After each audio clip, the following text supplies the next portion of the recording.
Good morning and welcome to my kitchen. It's probably one of the most functional rooms in that house. When people buy a house, first thing they look for, kitchen. And then when people upgrade the house, kitchen. When people are busy about their life and spending time in their house, guess where they spend most of their time? You guessed it, right here in the kitchen. The kitchen I thought would be a great place for this next virtue, the discipline that we need to work on when we follow Jesus Christ.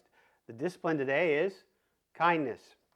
Kindness is a virtue, yes, but kindness is actually an attribute of God that's shown. In fact, Jesus Christ himself was an expression of God's kindness. It was his physical attribute of kindness shown through a person. Kindness is probably one of the hardest things to work on because we don't really think about it often, or at least often enough. In fact, the Bible will say God is love, and love is kind. And it will say be kind to your enemies, love your enemies. But that's easier said than done.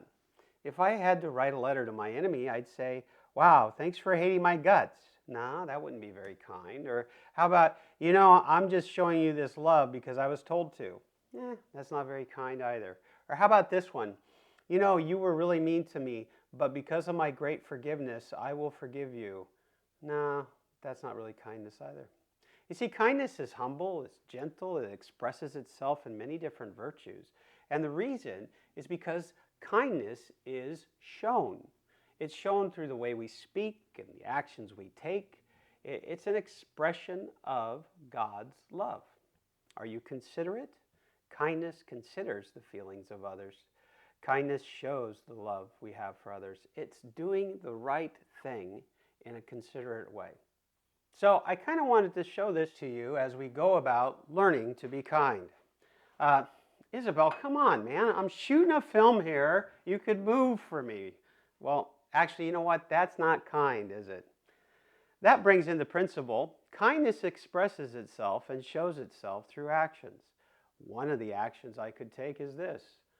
Isabel, would you forgive me? I was inconsiderate. I forgive you. Thank you so much. Please pour your orange juice, and it would be okay if I use the kitchen to film? Yeah, of course. Oh, thank you, sweetheart. So kindness shows itself. It's not enough to know it in your head or to think on it even in your heart. You have to do something with it. You have to express it as God expressed it in Jesus Christ. And Jesus Christ expressed it through giving us his Holy Spirit. And of course, one of the key fruits of the Spirit is kindness, hesed, the very nature of God himself. So kindness has to be worked on and worked out in a person's life on a regular basis. We do a lot of things where we exercise a lot of things in our lives, whether it's sports or school or whatever. We have a routine about it. I guess what I would say is, would you be characterized by being a kind person?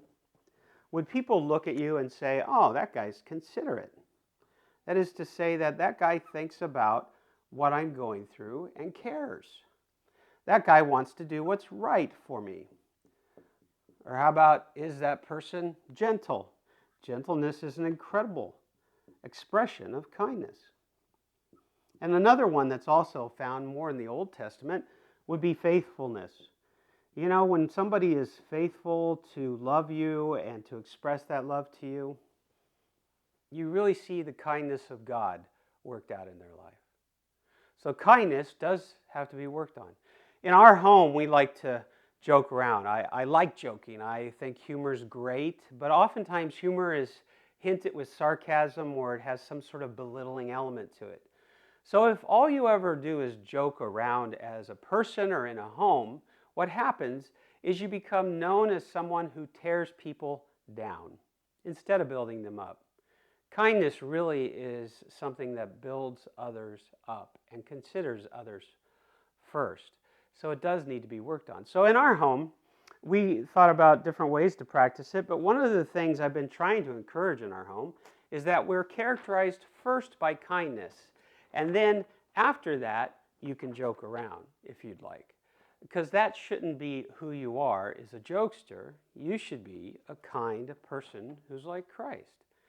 And so what better place to use kindness and to practice kindness than to print it out, put it on a piece of paper, especially if you have little kids, and stick it on the refrigerator. This is pretty much where everything goes in most homes anyways, is on the refrigerator.